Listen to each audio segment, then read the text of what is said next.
Assalamualaikum warahmatullahi wabarakatuh. Selamat siang anak-anak semuanya. Bagaimana kabarnya? Alhamdulillah baik-baik saja ya. Hari ini adakah yang tidak masuk?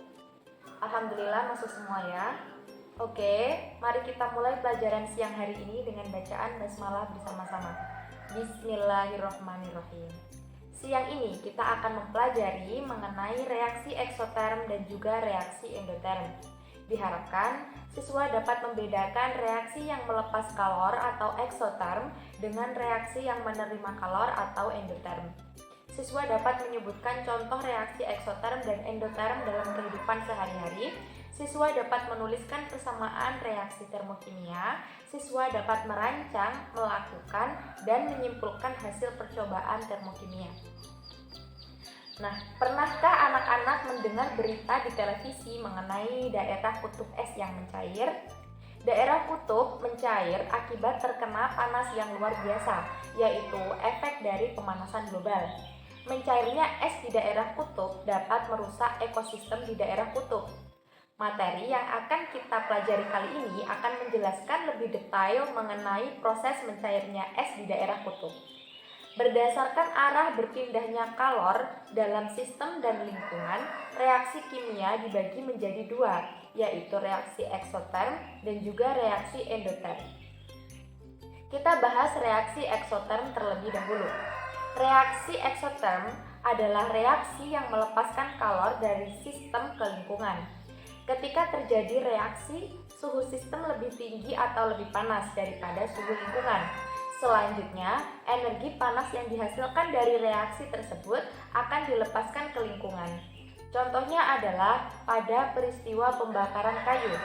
Ketika kita sedang berkemah, biasanya kita akan merasa kedinginan, sehingga kita akan membuat api unggun. Reaksi pembakaran kayu ini adalah reaksi eksoterm, di mana panas dari sistem, yang pada hal ini adalah api, akan dilepaskan ke lingkungan. Kalor yang dilepaskan ke lingkungan inilah yang kemudian terserap oleh tubuh kita, sehingga tubuh kita menjadi hangat. Dalam hal ini, karena sistem melepaskan kalor, maka entalpi produknya akan lebih kecil daripada entalpi reaktannya, sehingga perubahan entalpi atau delta H bernilai negatif. Hal ini menjadi penanda dalam suatu reaksi termokimia. Jika terdapat reaksi yang delta H-nya bernilai negatif, maka reaksi tersebut merupakan reaksi eksoterm. Dalam bentuk grafik dapat digambarkan seperti ini. Terlihat bahwa entalpi reaktan lebih besar daripada entalpi produknya. Dan selisih antara entalpi reaktan dengan entalpi produk ini yang disebut dengan perubahan entalpi. Selanjutnya yaitu reaksi endoterm. Reaksi endoterm adalah reaksi yang menyerap kalor dari lingkungan ke sistem. Dalam reaksi ini, suhu sistem lebih rendah daripada suhu lingkungan, dan kalor akan berpindah dari lingkungan ke sistem. Contoh reaksi endoterm adalah peristiwa mencairnya es batu.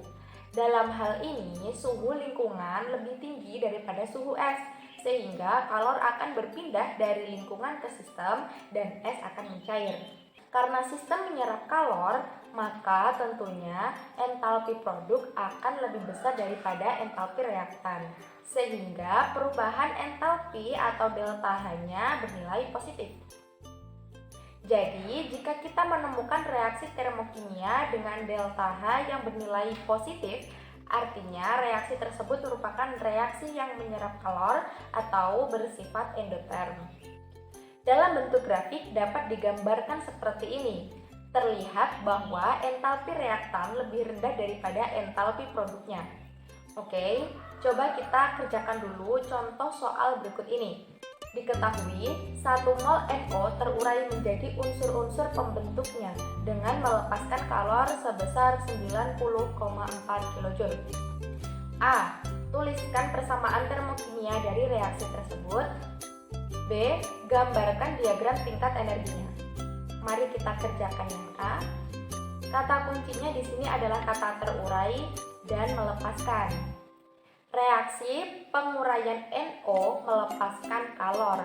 Dengan demikian, perubahan entalpinya berharga negatif, sehingga persamaan kimia untuk 1 mol NO adalah NO dalam wujud gas menjadi setengah N2 dalam fasa gas ditambah setengah O2 dalam fasa gas. Delta H sama dengan negatif 90,4 kJ per mol. Kemudian poin yang B yaitu gambar diagram tingkat energi. Karena bernilai negatif, berarti entalpi reaktan lebih besar daripada entalpi produk. Nah anak-anak, sudah selesai materinya. Sekarang coba siapa yang mau memberikan kesimpulan dari materi kita kali ini. Baik, Akila silahkan. Oke, bagus Akila, silahkan satu lagi. Adakah yang mau memberi kesimpulan? Baik Fitri, silahkan. Ya, betul sekali. Jadi sudah paham semua ya anak-anak? Reaksi dalam termokimia itu berarti berhubungan dengan kalor, di mana dibagi menjadi 2, yaitu eksoterm dan endoterm. X berarti keluar, ada kalor yang keluar. N berarti masuk atau ada kalor yang masuk. Itu saja kira-kira yang bisa saya sampaikan. Semoga dapat dipahami dengan baik.